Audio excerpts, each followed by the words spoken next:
सुप्रभात बच्चों। चलिए हम लोग अपनी हिंदी व्याकरण की कक्षा प्रारंभ करते हैं। पिछली क्लास में हम लोगों ने पाठ 3 मात्राएं, शब्द और वाक्य पढ़ा था।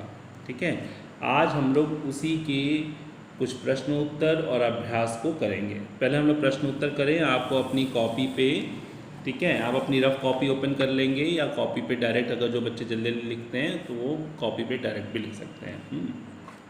देखिए, पहले हम लोग ऊपर क्या लिखेंगे, पाठ 3 मैंने लिखा ना, ये पाठ 3। फिर पाठ का नाम मात्राएं, शब्द और वाक्य, मैंने ये लिखा। ठीक, सुंदर सुंदर राइटिंग में लिखेंगे। ठीक है, पहले फिर पाठ का नाम लिख दिया, मात्राएं, शब्द और वाक्य लिखा। फिर प्रश्न लिखेंगे, मात्रा किसे कहते हैं। पहला प्रश्न क्या है, मात्रा किसे कहते हैं।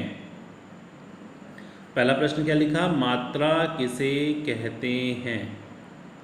तो उसका उत्तर है व्यंजन के साथ स्वर को जोड़ने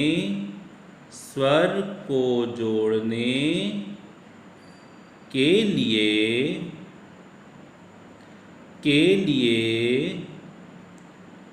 जो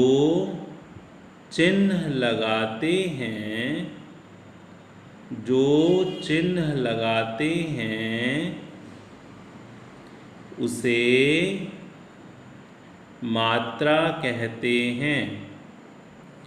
उसे मात्रा कहते हैं।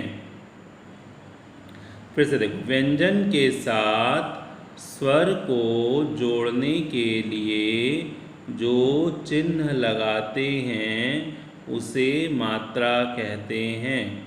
ठीक है, अगर आप जल्दी नहीं लिख पाते हो तो अपनी पहले रफ कॉपी पे उतार लो, फिर फेयर पे उतार लो, नहीं तो भैया दीदी किसी को बोलो रफ पे उतार देंगे तो उसको देख के आप फेयर पे उतारेंगे और अपनी राइटिंग पे अपना काम करेंगे, अपना खुद से करेंगे। ठीक है ना। अब देखो अगला प्रश्न, पहला प्रश्न भी साथ साथ उत्तर दिख रहा है, आप उतारना चाहें तो साथ साथ उतारते चलते हैं ना। दूसरा प्रश्न है, शब्द कैसे बनते हैं। तो वर्णों के सही मेल से शब्द बनते हैं। वर्णों के सही मेल से शब्द बनते हैं। वर्णों के सही मेल से शब्द बनते हैं। ठीक है, अगला प्रश्न है, वाक्य कैसे बनते हैं। देखो सेम उत्तर जो ऊपर वाला लिखा था ना, वर्णों के सही मेल से शब्द बनते हैं, तो बस हम क्या करेंगे, वर्ण की जगह पे शब्द लिख देंगे और शब्द की जगह वाक्य लिख देंगे। शब्दों के सही मेल से वाक्य बनते हैं। देखो कितना आसान है। वहाँ पर वर्णों के सही मेल से शब्द बनते हैं, यहाँ पर शब्दों के सही मेल से वाक्य बनते हैं। ठीक है, ये आप अपनी कॉपी पे देखिए। ठीक है, आप अभी छोटे हो, धीरे धीरे लिखते हो, लेकिन बेटा ऐसे जैसे जैसे धीरे धीरे भी लिखते लिखते एक दिन आपकी राइटिंग बहुत सुंदर हो जाएगी और स्पीड भी बढ़ जाएगी। लेकिन प्रैक्टिस करते रहना होगा। अपने भैया दीदी से फेयर कॉपी पे नहीं लिखवाएंगे, आप खुद काम करेंगे। ठीक है, थोड़ा सा टाइम लगेगा, कोई बात नहीं, हम धीरे काम करेंगे, लेकिन हम अपना काम स्वयं करेंगे, खुद करेंगे। ठीक है बेटा, तो ये हमारा कॉपी का काम हो गया। अगर नहीं दिक्कत हो रही है तो वीडियो पॉज कर सकते हो, पॉज कर लोगे तो उसके बाद देख के फिर आगे वीडियो बढ़ा लेना, है ना। ऐसे ही तो तरीका है, अपने तरीके से आप इसको कर सकते हो। ओके, चलिए तो चलिए हम लोग अब किताब का काम करते हैं। ये हमारी बुक है।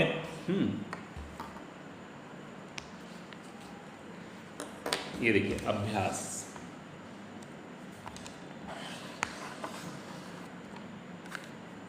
पहला, सोचिए और बताइए मौखिक, वर्णों के सही मेल से क्या बनते हैं। अभी मैंने बताया वर्णों के सही मेल से शब्द बनते हैं। कौन से स्वर की मात्रा नहीं होती,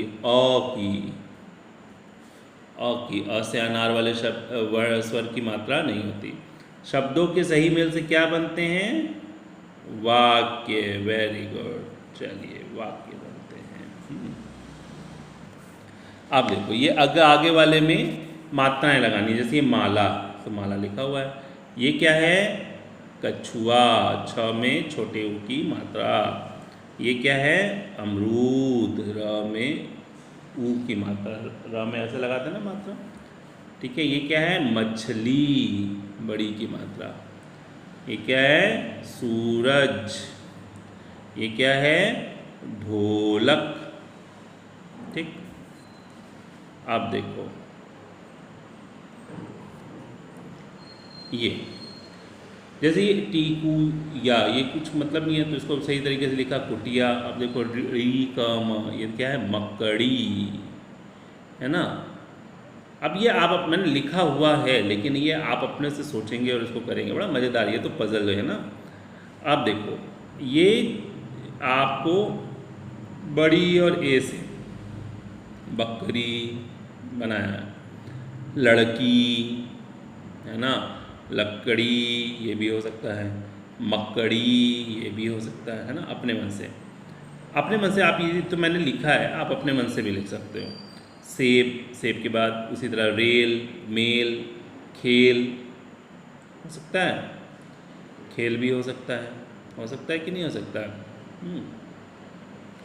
तो आप अपने मन से और भी जो शब्द आपको समझ में आए आप बना सकते हो, ठीक, कोई दिक्कत नहीं है। आप अपने से भी, लेकिन सही होना चाहिए, कोई प्रॉब्लम नहीं होगी।